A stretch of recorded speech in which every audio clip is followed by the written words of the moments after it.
حکایه نام دارد قهر پدر به دخترچه‌اش. یک مرد ماشین نو خریده است.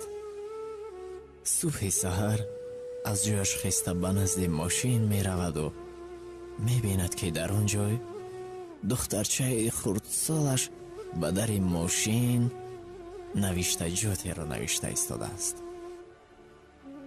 پدر این حالت رو دیده به قهر آمده به ضربه به انگشتان نازک دخترش میزند. در آن حالت غضب با چی میزند؟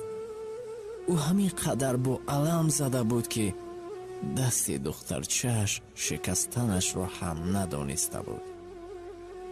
پس از فرامدن غضبش میبیند که دست دخترچه‌اش ورم است. ورم شده دخترچه‌اش را دیده در حال دخترش را گرفته به بیمارخانه میآورد.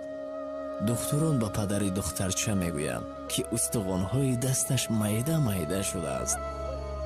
دیگر اینها را برقرار کردند هیچ ممکن نیست. بنابراین دستان دخترچه‌تان را میبریم. پدر باشد در این حالت دیگر هیچ چیز نمیگوید.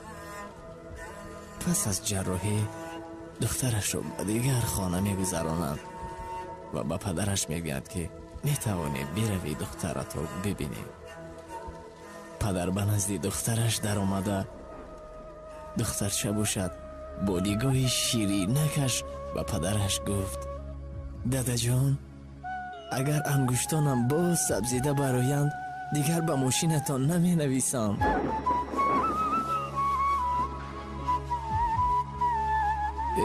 دل پدر الان گزد.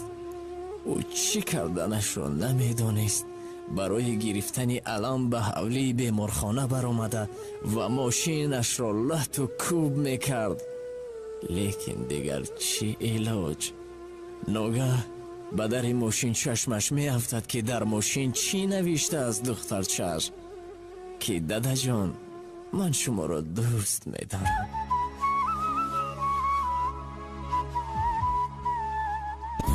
ای پدر جانم، از همه خشم و خطر باشی نگه دارم. از همه علم و هنر کردی خبر دارم. خاکی پایت را به چشمم سرمه می آرم. ای پدر جانم، ای پدر جانم،